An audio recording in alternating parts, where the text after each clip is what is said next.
dengan percaya, sama-sama kita katakan amin. Sebelum duduk, berikan kemuliaan yang paling meriah sore ini. Puji Tuhan, boleh duduk kembali dalam hadirat Tuhan. Welcome home. Welcome to Service Church. Selamat Hari Paskah. Luar biasa. Paskah menyenangkan. Paskah selalu menggembirakan. Karena Paskah bicara tentang kehidupan. Katakan sama-sama, kehidupan. Nggak ada yang lebih indah untuk kita semua. Bahkan dalam kekurangan, dalam masalah, dalam persoalan, dalam pergumulan kita, selain sore ini kita dapatkan hidup kita, tubuh kita, bukan hanya ada di ruangan ini, tetapi kita hidup dan bernapas. Yang setuju katakan amin. Amin. Bisa katakan pada kiri kananmu, beri semangat. Hidupmu adalah hadiah terbesar. Gak perlu berakhir di TB Simatupang. Kecelakaan subuh ya. Orang tuanya kaget, panik, gak nyangka. Tetapi menyesal gak membawa apa-apa. Paskah sore ini kita rayakan. Kenapa kita rayakan? Karena kita punya kesempatan. Dan kesempatan selalu menyenangkan. Saudara setuju kan? Karena di dalam kesempatan kita bisa lakukan sesuatu. Alkitab berkata orang benar hidup oleh karena iman. Tetapi iman tanpa perbuatan adalah mati. Saudara punya persiapan, saudara lakukan persiapan. Kalau tidak ada kesempatan, kita nggak bisa berbuat apa-apa. Orang yang bertanggung jawab pasti orang yang bahagia. Dan tanggung jawab hanya selalu ada di dalam sebuah kesempatan. Jadi kalau hari ini kita bisa merayakan Paskah 2013, kita berkumpul di hadirat rumah Tuhan, di gereja karaoke luar biasa, di Fairgrounds ini, ya puji Tuhan, di Circus ini. Ini semua adalah kesempatan. Kita nggak selamanya di dalam ruangan ini, cuma beberapa menit kok. Sebentar lagi kita selesai. Sebentar lagi saudara akan bisa menghirup udara bakmi goreng dan nasi goreng Madara. Haleluya. Saya nggak tahu cukup atau enggak. Yang penting gunakanlah kesempatan sebaik-baiknya. Pastikan saudara mengambil nasi atau mie sepantas-pantasnya.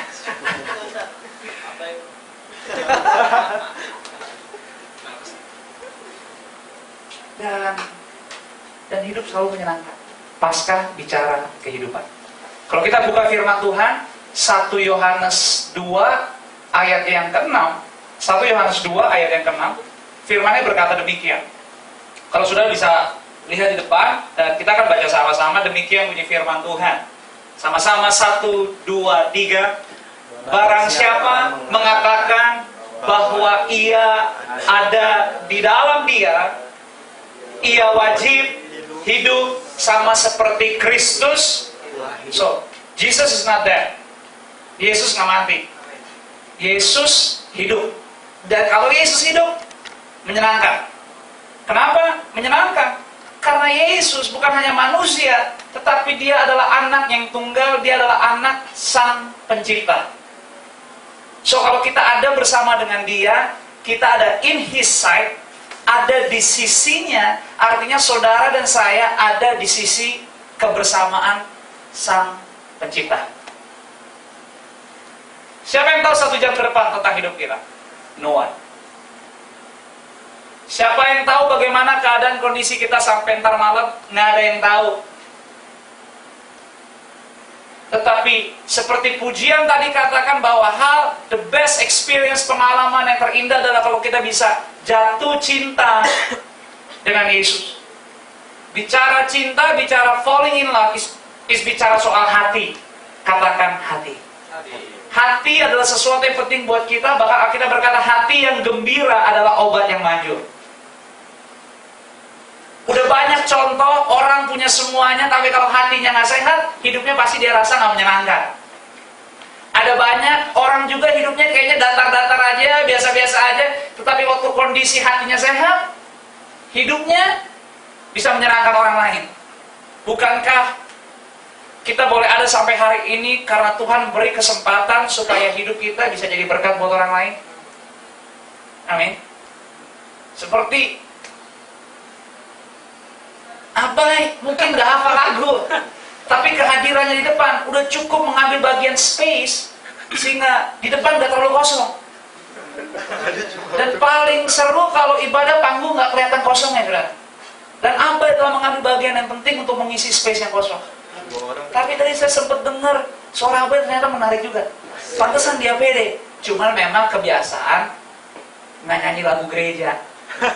Makanya kalau nyanyi lagu gereja sedikit kurang hafal. Lagu gereja dulu.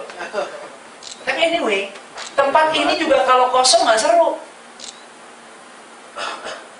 Tapi kita boleh ada sebagaimana kita ada, ini bukan karena tentang kita, tetapi karena Dia hidup dan Dia memberi kesempatan saudara dan saya juga hidup. Kenapa hidup kita begitu penting? Siapa sih yang sempurna dalam ruangan ini? Nggak ada. Kita semua punya cerita masing-masing soal diri kita, either good or bad.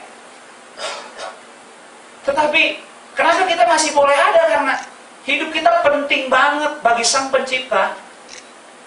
Karena Dia berharap melalui hidup kita orang lain bisa melihat ada kebenaran di dalam kita.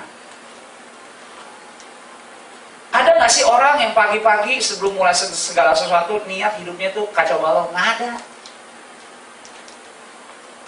Semua kita mengharapkan, semua kita mau punya kehidupan yang terbaik. Yang setuju katakan amin. Kenapa? Karena batin kita, hati kita, hidup kita diciptakan Tuhan bukan untuk kerusakan. Saudara setuju nggak? Hidup kita bukan hanya soal bicara fisik, tetapi hati. Bahkan hati kita Tuhan ciptakan bukan untuk kehancuran. So, hal yang alami untuk setiap umat manusia pengen hidupnya tuh lebih baik, lebih menyenangkan, lebih berguna. Tetapi in fact kita tahu bahwa kita nggak hidup di dunia yang sempurna. Itu sebabnya ada gereja. Gereja buat semua orang. Gereja nggak bisa pilih-pilih orang. Gereja ada karena apa? Karena Tuhan menyediakan wadah supaya kita bisa berkumpul sore ini, dengar firman, dengar suaranya karena Dia hidup. Karena kalau kita bicara Yesus, kita selalu bicara firman Tuhan. Katakan firman Tuhan. Katakan pada kiri kananmu, Yesus adalah firman Tuhan. Yesus adalah firman. Jadi kalau kita tadi firman Tuhan, barang siapa mengatakan bahwa kita ada di dalam Dia, ini penting. Artinya gini, kita ada di dunia ini bukan karena diri kita. Ada sesuatu yang menjadikan kita ada hari ini dan kita percaya kita dijadikan oleh Tuhan. Dan kalau kita berkata, yes, I believe God, I believe Jesus, saya percaya Yesus. Kita berkata Dia wajib hidup sama seperti Kristus telah hidup. Apa yang diwajibkan adalah kita harus hidup seperti Yesus. Kalau kita hidup seperti Yesus, kita harus hidup di dalam firman-Nya, itu maksudnya. Kita harus hidup di dalam kehendak-Nya. Cuma kenyataan hidup kita nggak hidup di dalam dunia yang sempurna. Sudah ada dosa. Dosa telah terjadi. Tetapi pasca hari ini kita rayakan.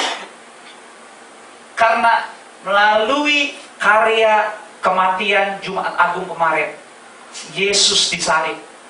Tetapi ternyata penyaliban Yesus tidak membuat Dia mati selamanya.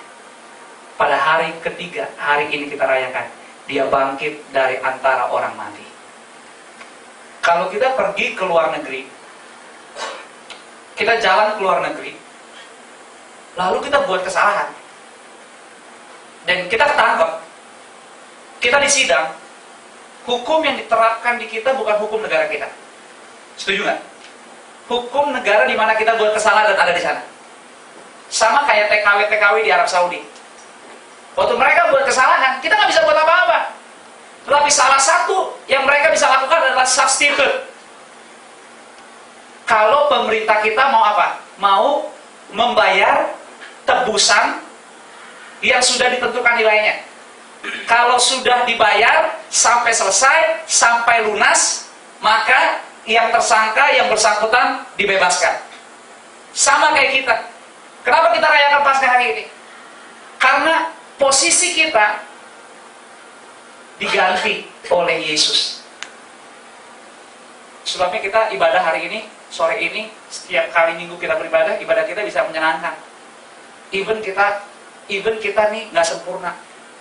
Tetapi ibadah ini sebentar lagi selesai, kita punya kesempatan untuk hidup seperti apa yang Kristus telah nyatakan dalam perjalanan kehidupannya melalui firman Tuhan.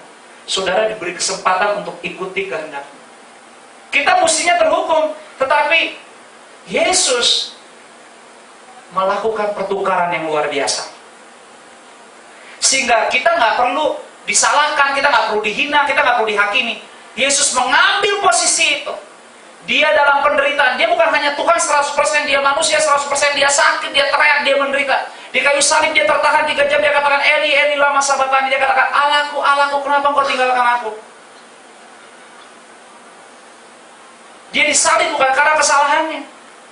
Tapi kita bisa tersenyum hari ini, dari tadi kita bernyanyi, kita rayakan Paskah. Adalah karena dia bangkit. Kebangkitan yang membuat kita dibebaskan.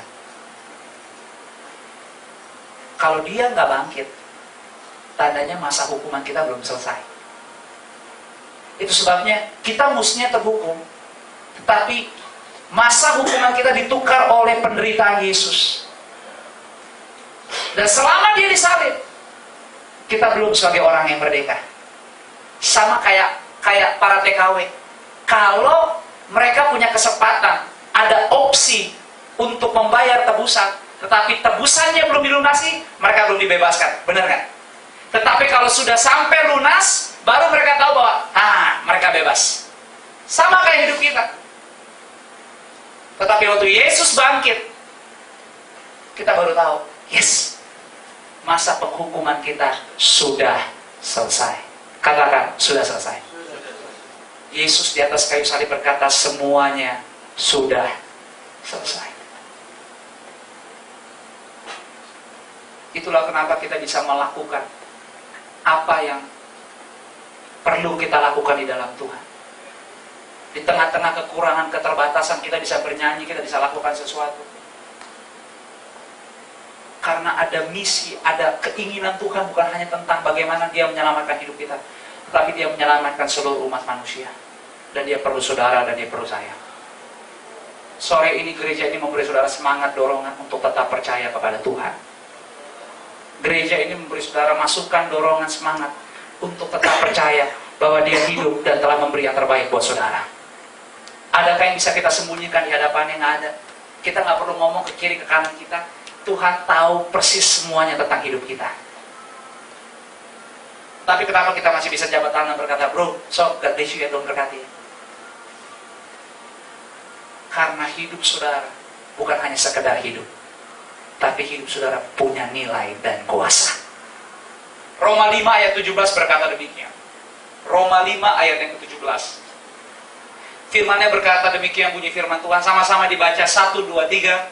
Sebab jika oleh dosa satu orang, maut telah berkuasa oleh satu orang itu, maka lebih benar lagi mereka yang telah apa? Menerima, bukan mencari, bukan mendapatkan, menerima kelimpahan apa?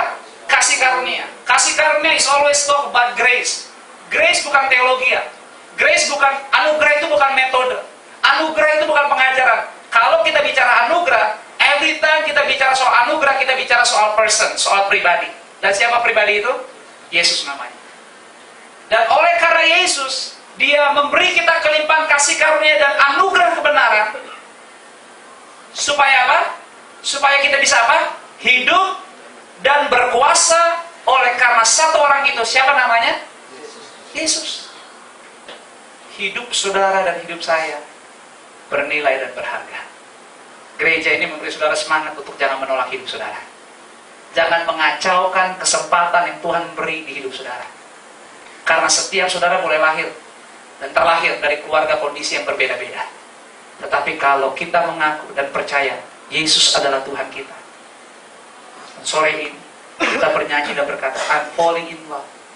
Aku jatuh cinta dengan Engkau Yesus. Maka sore ini di tempat ini, alami dan terima cintanya Tuhan di hidup saudara. Ada saat dimana kita nggak bisa buat apa-apa. Ada saat dimana kita menyerah. Ada saat kita berpikir dunia nggak di pihak kita. Saudara, Alkitab berkata, kita ada ciptaan yang baru. Yang lama sudah berlalu. Kita tinggal di dalam dunia ini. Tapi Tuhan gak pernah mau kita terikat dengan dunia ini. Karena dunia ini bukan rumah kita. Tetapi surga adalah rumah kita. Bisa beri semangat pada kiri kananmu, katakan, hidupmu bernilai dan punya kuasa. Katakan pada kiri kanan, hidupmu bernilai dan punya kuasa. Makanya kalau kita berdoa buat teman-teman kita, doa kita bisa berkuasa. Yang percaya katakan amin. Sore ini Circus Church Family, berdoa buat teman-teman. Kalau Anda perlu didoakan, minta teman-teman mendoakan. Kenapa? Hidup kita bernilai dan berharga. Kalau kita lihat firman Tuhan sama-sama, Ibrani 9 ayat 10 sampai 15. Ibrani 9 dari ayat yang ke-11. Ibrani 9 ayat 11 sampai 15. Firman-Nya berkata demikian. Saya akan baca yang genap, saudara baca ayat yang, saya baca yang ganjil, saudara baca yang genap, 15 kita akan baca sama-sama. Demikian firman Tuhan. Tetapi Kristus telah datang sebagai imam besar untuk hal-hal yang baik yang akan datang. Ia telah melintasi kemah yang lebih besar dan yang lebih sempurna, yang bukan dibuat oleh tangan manusia. Artinya yang tidak termasuk ciptaan ini. Saudara baca sama-sama. Dan ia telah masuk satu kali untuk selama-lamanya dalam tempat yang kudus, bukan dengan membawa darah domba jantan dan darah anak domba, tetapi dengan membawa darahnya sendiri. Dan dengan itu ia telah mendapat kelepasan yang kekal. Sebab jika darah domba jantan dan darah lembu jantan dan percikan abu lembu muda menguduskan mereka yang najis, sehingga mereka disucikan secara lahiriah, ayat yang ke-14-nya, Betapa lebihnya darah Kristus yang oleh Roh yang kekal telah mempersembahkan diri sendiri sebagai persembahan yang cacat, akan menyucikan hati nurani kita dari perbuatan-perbuatan yang sia-sia, supaya kita dapat beribadah kepada Allah yang hidup. sama-sama ayat yang ke-15. Karena itu ia adalah pengantara dari suatu perjanjian yang baru, supaya mereka yang telah terpanggil dapat menerima bagian kekal yang dijanjikan. Sebab ia telah mati untuk menebus pelanggaran-pelanggaran yang telah dilakukan selama perjanjian yang pertama. So, kebanggaan kita bisa Paskah hari ini adalah karena saudara dan saya ada di bawah perjanjian yang baru. Yang setuju katakan amin. Artinya begini saudara, nggak ada cara lain deh untuk saudara bisa damai, untuk bisa bersuka cita, untuk bisa menikmati hari-hari kehidupan kita, selain kita percaya bahwa kita hidup di bawah anugerah Tuhan. Karena kita hidup dalam perjanjian baru. Kenapa darah? Kenapa selalu bicara darah? Karena hanya dengan kematian Yesus, anak dari Sang Pencipta yang punya semuanya, yang bisa menukar, menggantikan, menebus pelanggaran kita. Kalau saudara ingat kisah pertama kali manusia jatuh dalam dosa, kitab Kejadian, siapa namanya? Adam dan Hawa. Kejadian 3 gini katanya. Waktu Adam dan Hawa jatuh di dalam dosa, Tuhan datang. Mereka kaget karena setelah mereka jatuh dalam dosa, kita katakan mata mereka terbuka. Dan mereka melihat diri mereka apa? Telanjang. Lalu apa yang mereka lakukan?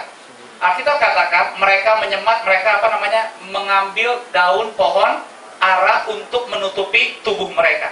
Kalau saudara memotek daun dari batang pohon, yang keluar apa? Getah. Bukan darah ya, getah. Tetapi firman Tuhan Kejadian katakan demikian. Setelah Tuhan ngobrol-ngobrol dengan mereka, pada akhirnya Tuhan menghukum mereka. Tetapi sebelum Tuhan menjatuhkan hukuman pada mereka, kita berkata Tuhan membuat mereka pakaian dari apa? Bukan dari daun, dari kulit binatang. Kalau kita punya kesempatan atau melihat orang menguliti binatang atau memotong binatang, keluar getah? Enggak, keluar apa? Keluar darah. Karena kuasa darah bicara pengorbanan. Tetapi dosa di dunia ini nggak akan bisa diselesaikan kalau bukan Sang Pencipta sendiri yang mengorbankan hidupnya untuk menyelamatkan. Makanya firman-Nya berkata, karena begitu besar kasih Allah akan dunia ini, Dia menganugerahkan anak yang tunggal, supaya barang siapa yang percaya kepadanya tidak binasa, melainkan beroleh hidup yang kekal. Itulah kenapa ada salib. Dia mati, darahnya tercurah untuk menyempurnakan hidup saudara dan saya. Malam ini, kalau saudara merindukan sesuatu yang baik dari Tuhan untuk hidup dan keluarga saudara, so be it, so terjadilah. Di dalam nama Yesus, saudara dan seluruh keluarga saudara ada dalam kasih sayang Tuhan, ada dalam perlindungan penyertaan Tuhan. Sudah tahu tujuannya? Sederhana. Tujuannya kita lihat firman Tuhan sama-sama. Sejenak firman Tuhan, buka Roma 10 ayat 6 sampai 15. Roma pasal yang ke-10 ayat 6 sampai 15. Saya akan baca yang genap, saudara baca yang ganjil kayak tadi ayat 15 sama-sama. Demikian firman Tuhan. Tetapi kebenaran karena iman berkata demikian. Jangan katakan di dalam hatimu siapakah yang akan naik ke surga, yaitu untuk membawa Yesus turun. Ayat yang ke-7-nya silakan. Atau siapa akan turun ke jurang maut, yaitu untuk membawa Kristus naik dari antara orang mati. Ayat yang ke-8, tetapi apakah katanya? Ini, firman itu dekat kepadamu, yakni di dalam mulutmu dan di dalam hatimu. Itulah firman iman yang kami beritakan. Ayat yang ke-9. Sebab jika kamu mengaku dengan mulutmu bahwa Yesus adalah Tuhan dan percaya dalam hatimu bahwa Allah telah membangkitkan Dia dari antara orang mati, maka kamu selamat. Yang percaya katakan amin.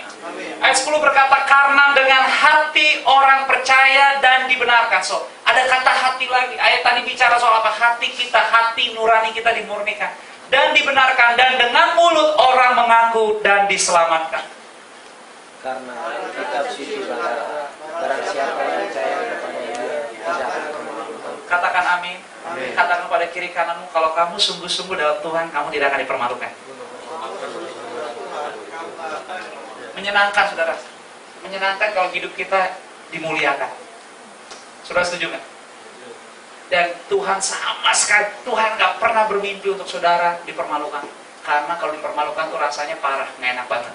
Katakan kepada kiri kananmu, dipermalukan tuh nggak enak banget. Jangan sampai terjadi di hidup kamu. Makanya hiduplah dalam kasih kehendaknya. Ayatnya yang ke-12 berkata demikian, sebab tidak ada perbedaan antara orang Yahudi dan orang Yunani. Karena Allah yang satu itu adalah Tuhan dari semua orang, kaya bagi semua orang yang berseru kepadanya. Ayat 13-nya. Sebab pada siapa yang berseru kepada Nama Tuhan akan diselamatkan. Ayat 14 berkata demikian, tetapi bagaimana mereka dapat berseru kepadanya jika mereka tidak percaya kepada Dia? Bagaimana mereka dapat percaya kepada Dia jika mereka tidak mendengar tentang Dia? Bagaimana mereka mendengar tentang Dia jika tidak ada yang memberitakannya? Ayat yang ke-15 sama-sama. Dan bagaimana mereka dapat memberitakannya jika mereka tidak diutus? Seperti yang tertulis, betapa indahnya kedatangan mereka yang membawa apa? So, listen. Hari ini kita rayakan Paskah adalah karena saudara dan saya punya kesempatan untuk menyampaikan kabar baik. Artinya gini, hidup saudara bisa lebih baik. Kalau saudara rindu hal-hal yang baik terjadi di hidup saudara, dalam nama Yesus semua yang baik Tuhan akan bantu, Tuhan akan tolong hidup saudara, sehingga saudara akan berkata dan tersenyum luar biasa. Ternyata hidupku menyenangkan dalam Tuhan. Paskah berbicara, saudara diutus untuk melanjutkan hidup saudara. Itu sebabnya ada kata hidup dan kebangkitan. Katakan kepada kiri kananmu, jangan nyerah. Lanjutkan hidupmu karena kamu udah diutus. Katakan pada kiri kananmu, katakan jangan nyerah. Don't give up, jangan nyerah, jangan nyerah. Lanjut aja, terus lanjut, jalan aja terus. Keep moving forward. Jangan nyerah. Jangan nyerah. Kita berdoa malam ini supaya firman ini nggak hanya kita dengar di sini. Kalau kita percaya Tuhan, Alkitab katakan Tuhan itu bukan dekat lagi, Dia ada di mulut dan di hati kita. Jikalau kita percaya dan mengaku, kita diselamatkan dan tidak akan dipermalukan. Dan kalau kita punya keyakinan ini, maka dalam nama Yesus, kita yang lemah, kita dikuatkan. Kita yang berdosa, kita diampuni. Kita yang kecewa, kita dihiburkan. Kita yang putus asa, diberi pengharapan.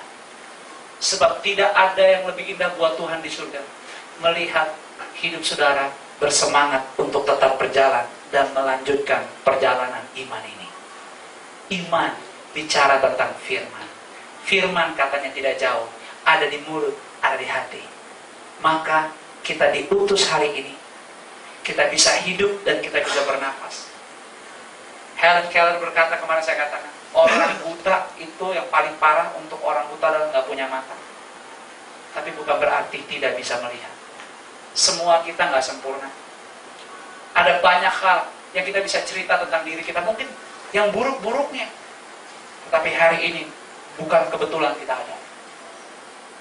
Hari ini kita ada karena Tuhan sendiri menyemangati saudara. Saudara bukan hanya untuk sekedar hidup, tapi saudara berkuasa. Saudara punya nilai dari Tuhan Yesus sendiri.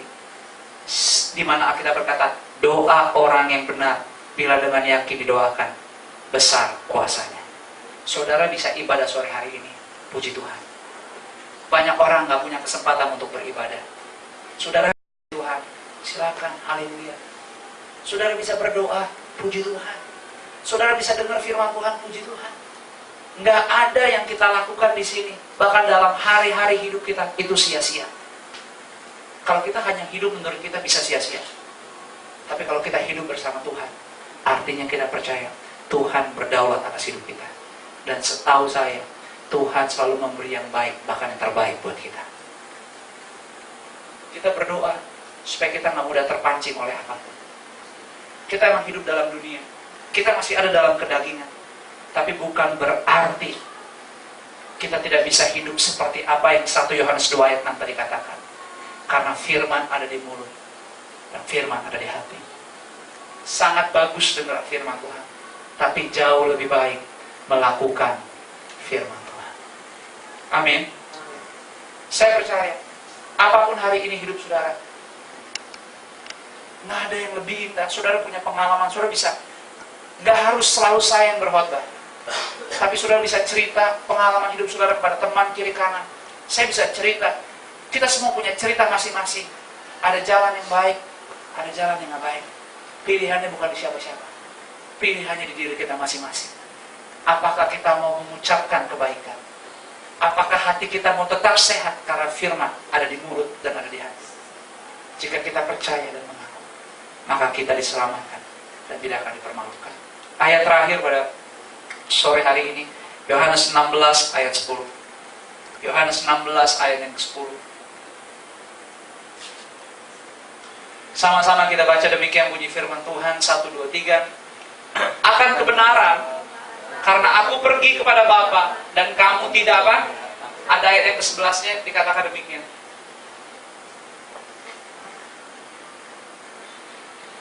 Akan penghakiman, karena penguasa dunia ini telah dihukum.